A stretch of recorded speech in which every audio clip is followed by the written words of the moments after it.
Hello बच्चों, आज हम लोग डिस्कस करने वाले हैं टेम्परेचर कोफिशिएंट ऑफ रेजिस्टेंस से रिलेटेड कुछ ऑब्जेक्टिव क्वेश्चंस जो कि आपके कॉम्पिटिटिव एग्जामिनेशन में पूछे जाते हैं अक्सर। तो शुरू करने से पहले आपने चैनल को सब्सक्राइब नहीं किया है तो अभी कर लीजिए। आज का पहला क्वेश्चन है the resistance of pure metals. Options हैं increase with in an increase in temperature, decrease with an increase in temperature, remain the same with an increase in temperature, become zero with an increase in temperature। तो बच्चों resistance की बात किया है वो भी pure metal में। तो मेटल में क्या होता है हमारा, देखिए कंडक्शन बैंड जो होता है आपका, ये हो गया मान लेते हैं आपका कंडक्शन बैंड, और ये आपने बनाया वैलेंस बैंड। ठीक है, तो कंडक्शन बैंड और वैलेंस बैंड ओवरलैप कंडीशन में होता है। ये आपका हो गया कंडक्शन बैंड, ये हो गया वैलेंस बैंड। अब आप जब टेम्परेचर इंक्रीज करेंगे, यहाँ देखिए ऑप्शन दिया है increase with in increase in temperature. तो टेम्परेचर इंक्रीज करने पे देखिए ये आपका कंडक्टर है, प्योर मेटल है, तो यहाँ पे फ्री इलेक्ट्रॉन्स वैसे ही एक्सेस में है, और जब टेम्परेचर इंक्रीज होगा तो और इलेक्ट्रॉन यहाँ पे पहुंचेंगे, जिससे क्या होगा बहुत ज्यादा रस हो जाएगा और यहाँ पे आपस में वो टकराएंगे और वहां पे इनका रेजिस्टेंस क्या हो जाएगा, इंक्रीज हो जाता है। ठीक है, तो जब टेम्परेचर हम लोग मेटल का बढ़ाते हैं तो हमारा रेजिस्टेंस क्या हो जाता है, इंक्रीज हो जाता है। अगला क्वेश्चन है द रेजिस्टेंस ऑफ इंसुलेटर। अब इंसुलेटर में बच्चों ये जो वैलेंस बैंड और कंडक्शन बैंड के बीच का गैप है ये बहुत कम होता है और इसमें फ्री इलेक्ट्रॉन्स भी कम हैं। तो यहाँ से जब हम लोग टेम्परेचर बढ़ाते हैं तो यहाँ पे इलेक्ट्रॉन जाएगा और यहाँ पे कंडक्शन स्टार्ट हो जाएगा, यानी कंडक्टिविटी बढ़ रही है, तो हम कहेंगे रेजिस्टेंस डिक्रीज हो जाएगा जैसे ही हम लोग टेम्परेचर इंक्रीज करेंगे। तो इसका आंसर हो जाएगा increase with an increase in temperature, ये गलत हो जाएगा, decrease with an increase in temperature. तो रेजिस्टेंस की बात की है तो इसका आंसर हो जाएगा बच्चों बी कि रेजिस्टेंस हमारा डिक्रीज हो जाएगा इस केस में।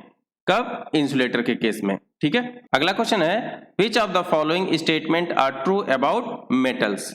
Metals have positive temperature coefficient, metal have negative temperature coefficient, metal have zero temperature coefficient, metal have infinite temperature coefficient। अब ये बच्चों टेम्परेचर कोफिशिएंट क्या है, आपने एक फॉर्मूला पढ़ा होगा R equals to R naught 1 plus alpha delta T.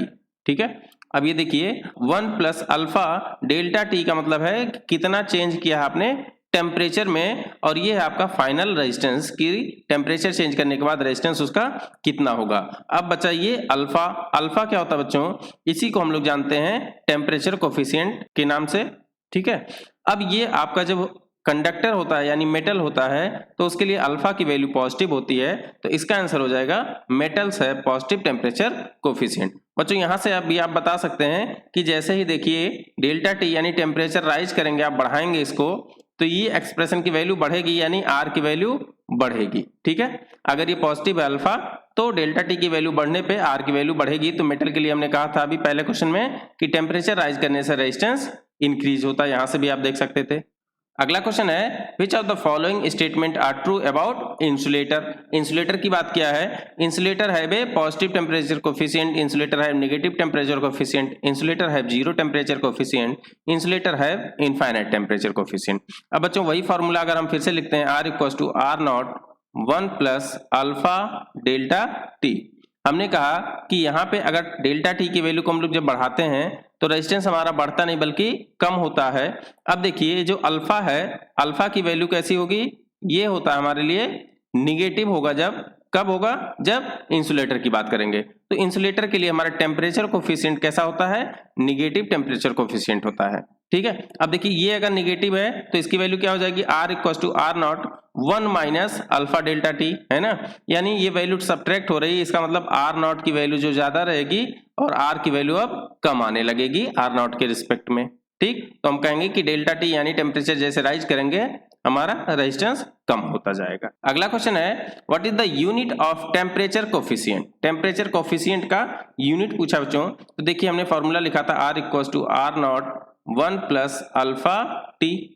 अब यहाँ से अल्फा की वैल्यू हमें बतानी है, इसको कैसे लिख सकते हैं, R अपॉन आर नॉट, और ये 1 इधर आ जाएगा, -1 हो जाएगा, इधर बचा अल्फा टी। अब इस टी को भी हम लोग क्या करें, नीचे ले जाके लिख लें, तो यहाँ पे आ जाएगा टी। अब देखिए R अपॉन R नॉट क्या हो जाएगा, ये मान लो इसका यूनिट क्या होगा, ओम होगा, इसका यूनिट ओम होगा, ये कैंसिल हो जाएगा, -1 इसका यूनिट लेस है ऊपर, तो नीचे क्या बचा, सिर्फ टेम्परेचर, यानी 1 अपॉन डिग्री सेल्सियस आया, या इसको ऊपर लेके जाएंगे तो डिग्री सेल्सियस का इनवर्स हो जाएगा।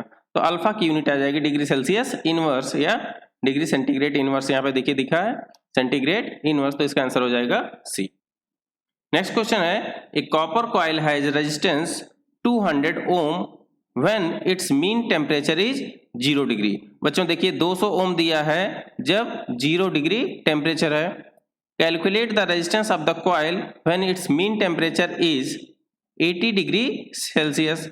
अब इसका टेम्परेचर 0 से 80 कर दिया गया है, आर की वैल्यू पूछा है और अल्फा की वैल्यू गिवन है, अल्फा इक्वल टू 0.004041। तो वही फार्मूला लगाएंगे, R equal to R naught 1 plus alpha delta T. ठीक है, अब देखिए R equal to R naught कितने 0 डिग्री पे देखिए कितना है 200, तो ये हो जाएगा 200, 1 प्लस अल्फा की जगह रख देंगे 0.004041 और डेल्टा टी कितना हो जाएगा 80 माइनस 0 यानी 80 डिग्री सेल्सियस। इसको सॉल्व कर लीजिए, इसकी वैल्यू आ जाएगी 264.65 ओम। ठीक है, तो इसका आंसर हो जाएगा ए 264.65 ओम। अगला क्वेश्चन है, the temperature of A coil can not be measured by which of the following method. बच्चों एक कॉइल है, उसका टेम्परेचर मेजर कह रहा है कि किससे नहीं कर सकते, थर्मोमीटर से कर सकते हैं, increase in resistance of the coil, इससे भी कर सकते हैं कि कितना टेम्परेचर राइज हो रहा है उसी के हिसाब से उसका रेजिस्टेंस चेंज हो जाएगा, तो वहां से हम मेजर कर सकते हैं कि कितने डिग्री से चेंज हुआ है। ठीक है, thermo junction embedded in the coil. अब थर्मो जंक्शन क्या होता है बच्चों, थर्मोकपल का नाम सुना होगा है ना, तो इससे भी हम लोग मेजर कर सकते हैं, वही है थर्मो जंक्शन, वही है थर्मोकपल। कैलोरी मीटर जो होता है बच्चों, ये क्या करता है, हीट को मेजर करेगा। ठीक है, टेम्परेचर नहीं मेजर करता, ये हीट मेजर करता है, तो यही आपका गलत हो जाएगा कि इससे हम लोग नहीं मेजर कर सकते हैं। थर्मो जंक्शन जो होता है ये आपका कैसे बताता है बच्चों, आपने देखा होगा कि थर्मोकपल में एक हॉट जंक्शन होता है, कोल्ड जंक्शन, वहां पे टेम्परेचर डिफरेंस की वजह से वहां पे वोल्टेज डिफरेंस आ जाता है, मीन्स वोल्टेज कैलकुलेट करके वो बता देता है, तो उससे हम लोग इसको कैलकुलेट कर सकते हैं। ठीक है, अगला क्वेश्चन है, द राइज और fall in resistance with the rise in temperature depends on. पूछा है कि रेजिस्टेंस में राइज या फॉल हो विद राइज इन टेम्परेचर, तो कैसे डिसाइड करते हैं कि हमारा जो रेजिस्टेंस है ये बढ़ेगा या घटेगा टेम्परेचर के हिसाब से। ठीक है, the property of the material, the current in the metal, property of material as well as current in the material does not depend on. तो बच्चों अभी आपने देखा कि ये रेजिस्टेंस घटना बढ़ना हम कैसे डिसाइड कर रहे थे, ये देख के कर रहे थे कि हमारा जो मटेरियल है, कंडक्टर है कि इंसुलेटर है, उसके हिसाब से हम बता रहे थे कि टेम्परेचर बढ़ाने से रेजिस्टेंस बढ़ेगा या घटेगा। तो ये कैसी प्रॉपर्टी हुई, property of the material, means हमारा मटेरियल कैसा है।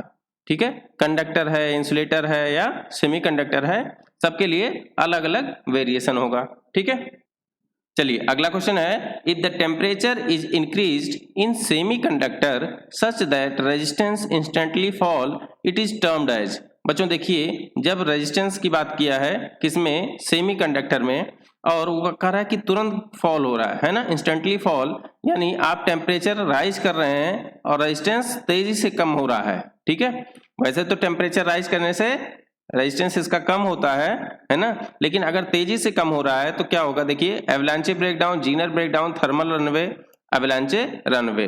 तो बच्चों इसको कहते हैं थर्मल रनवे। मतलब क्या होता है इसका, देखिए हमने टेम्परेचर राइज किया, अब रेजिस्टेंस क्या हो गया, कम हो गया, रेजिस्टेंस कम हुआ, इसका मतलब करंट की वैल्यू बढ़ जाएगी, और इंस्टेंटली फॉल होने पे, अचानक से रेजिस्टेंस कम होने पे हैवी करंट फ्लो कर जाएगी। करंट की वैल्यू बहुत ज्यादा होने पे क्या होगा, वहां पे I²R, या कह सकते हैं कि हीट बहुत ज्यादा जनरेट होगी और उस हीट से वो ब्रेक डाउन हो जाएगा, उसी को कहते हैं थर्मल रनवे। अगला क्वेश्चन है, the material having resistance almost equal to 0। Resistance बच्चों पूछ रहा है कि किसका ऑलमोस्ट इक्वल टू 0 के होता है, तो वो किसका होता है, सेमीकंडक्टर, कंडक्टर, सुपर कंडक्टर या इंसुलेटर। तो बच्चों सुपर कंडक्टर को हम लोग मानते हैं कि उसका रेजिस्टेंस क्या होता है, 0 हो जाता है। ठीक है, ये बहुत ही लो टेम्परेचर पे होता है, इसलिए आपको ऐसे जनरली देखने को ये नहीं मिलेगा। तो बच्चों ये वीडियो आपको कैसी लगी कमेंट सेक्शन में जरूर बताएं। चैनल को लाइक और सब्सक्राइब नहीं किया है तो अभी कर दें। मिलते हैं अगली वीडियो में कुछ और क्वेश्चन के साथ। Thank you so much.